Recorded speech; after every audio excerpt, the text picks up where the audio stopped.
Good morning. Welcome to Deer Corner. Fine morning. About 6:45. And it is 58 degrees this morning out here. Beautiful, beautiful morning. Welcome to the cabin. Up here getting a few more things done. And enjoying it. Coyotes were running last night. They're pretty much yiping all night long. That's one reason I always sit out here on the porch with my rifle. I already got 2 coyotes sitting here that run by. But let's just do a little talking and a little history about camouflage. I had a comment about camouflage, and I wear Carhartt brown. Always have. And I believe it's because that's what we had on the farm light. Carhartt coveralls, Carhartt bibs. And that's what we did our chores and everything in. And of course that's what I took hunting. That's what we had. And I stuck with it. I've been successful with it, so why change? Well, let's do a little history about camouflage. How many of you heard of buffalo checking? That's right, buffalo checking. It came out, 1870s, in between 1870, 1875. And it was a hunting gear. And it was printed up basically for safety. A lot of hunters could see each other out in the timber, out hunting. And it was a red and black checkered, 3-inch checkered, wool, long sleeve. Kept them dry, kept them warm. And it was called buffalo checking. And if you looked at the history of that buffalo checking, a red and black striped shirt or jacket, a lot of states outlawed it. Yeah, a lot of states outlawed it. Now I checked here in South Carolina. It's still on the books of being outlawed, but it isn't enforced. I just don't think they ever took it off the books. But why was it outlawed? Well, it pretty much extinct the deer. That's right. Buffalo checking, camouflage, back in the late 1800s, early 1900s, was so good, and wearing it and using it, it just about extinct the deer. You got the deer numbers down so far that the states had to start taking a look at it. A lot of them outlawed it. A lot of them are outlawed today. If you do a little checking. And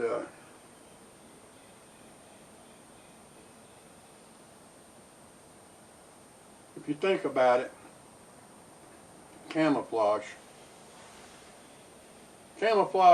didn't come out until the Vietnam War era, where they were bringing it home and started wearing it with the idea that if humans can't see it, deer can't either.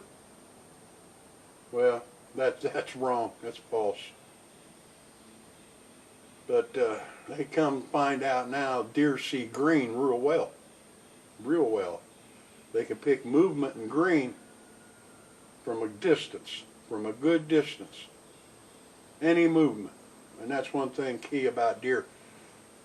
Deer's radar on movement is key. I mean, you can move your hand and they'll spot it. But the buffalo checking, the red and black stripe, They found out that deer can't actually see the red, it's a shadow.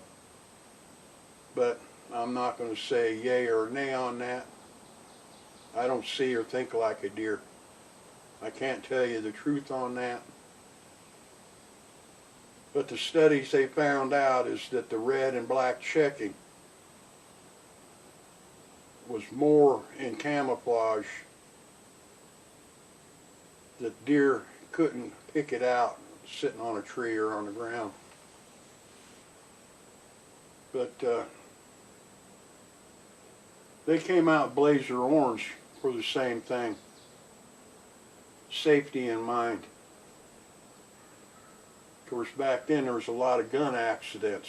There really is no such thing as a gun accident. You should know your target before you pull the trigger. You just don't shoot at a bush moving. You should be very well know what that target is before you pull the trigger. But a lot of hunters up in New York area, them and their friends would go out hunting and one wouldn't come back and it was a gun accident, hunting accident. I personally don't believe their buddy was coming back anyway, but they came out blazer orange and did away with buffalo checking. And that's why some states you got to wear blazer orange on private and public property. And just a little something I'm wanting to bring up and answer the little question about camouflage. And this is mine. This is me. May be wrong, I may be right, but I wear Carhartt brown, always have. And I'm successful with wearing it. But yeah, go ahead and do a little research and look at buffalo checking. It might change your mind on some of this up-to-date camouflage that I won't say it works and won't say it won't work. But some of your companies out here, they don't care. You go out and all they want you to do is just buy one. That's it. If it don't work, they don't care. As long as you buy one, they're happy. But squirrels are starting to climb. Crows are out. Very nice morning. Go ahead and research buffalo checking. You might be amazed by it. Because some of your old school hunting, what I was taught, what I learned, what I try to still keep with, put a lot of deer in the freezer with it. And some of it's going to the wayside, but should be brought back. And go ahead and leave me a comment. Go ahead and subscribe. I'll get back with you. And like I always say, if you're in the woods, be safe. Rather be safe than sorry. Things happen. Just like here last weekend, there's a hiker missing up on the Appalachian Trail. I think he's been missing for 2 days. So when you're out there, be safe. And I'm going to get busy here. Got a little weed eating and that to do around the cabin. Clean up to do. And you all have a good day.